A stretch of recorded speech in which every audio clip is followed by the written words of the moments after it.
Siyakumukela kusithunywa semoya TV. Cela usubscribe, ungakhohlwa ukusubscribe Manzini. lapho uzothola Abantu abaningi bayakhathazeka noma baneyinkinga zokuthi behlushwe isimo salamaphupho asemanzini. Kanti lamaphupho asemanzini asuke adinga indlela nenhlanhlandlela phezulu kwesimo sempilo yomuntu. Namhlanje asike sibheke ukuphupha uphakathi emanzini noma ubona isiziba samanzi. Lokho kusuke kukhombisa noma kusuke kuhamba nezimpawu zokuthi wena kahle hlena umuntu wazophila emanzini noma umuntu onenhlanhla yasemanzini phezulu kwesimo sempilo oyihambayo. Ngesinye isikhathi futhi ukuphupha amanzi agijimayo noma amanzi adonsa ngathi abangumsindo wena endlebeni. Lokho kuhamba nokukhombisa kuwe ukuthi umuntu wakamoya noma umuntu ohamba nezithunywa zikamoya ezidinga ukuthi zihlanjululwe phezulu kwesimo sento empilo yakho. Lamaphupho ke lawa emvamisini eziningi ahamba aba ngabantu abahlushwa izindlebe, umsindo endlebeni, indlebe zabo ngathi kunento ehambayo noma ngathi kungena isimo sento ezisilwane phakathi.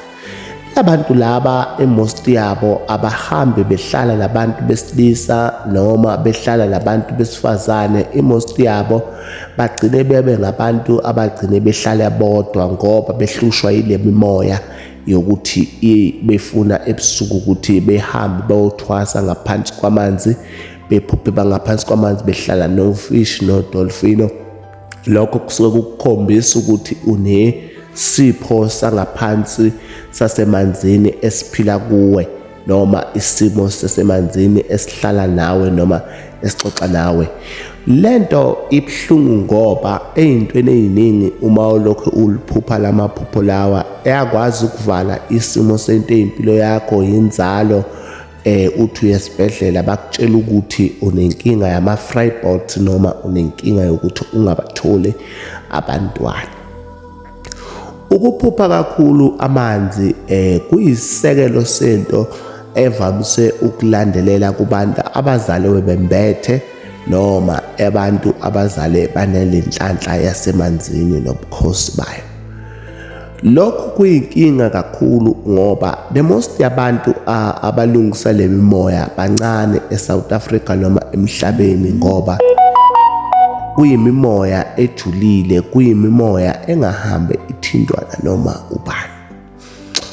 Bese silandela futhi nokuphupha futhi nokuphothula kwayo le mimoya yasemanzini. Le mimoya eyasemanzini isuke idinga wena nesimo sempilo yakho ukuthi ukwazi ukuyiphothula. Imvamisa yabo abantu abaningi nale mimoya idinga ukuthi mawuke waba namaphupho ayo uwalandele. Amaphupho ayo ayimfihlo awahambe exoxwa nanoma ubani.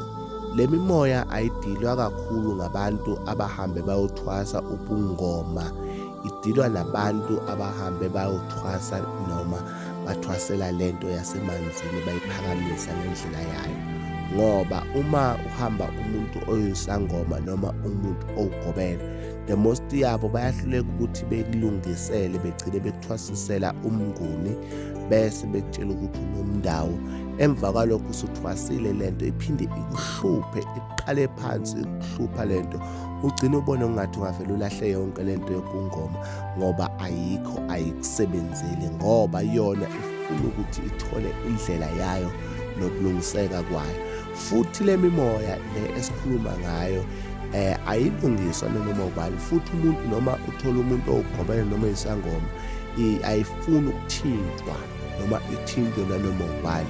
Akusho ukuthi ucela nisifollowe lapha kusithunywa somoya TV ku-YouTube channel yethu nikwazi ukuthola imimono eminingi ngale mimoya nikwazi ukulandela. Uma ungasifolowanga namhlanje sicela ukuthi mawubukele video bese uthinta follow noma usubscribe.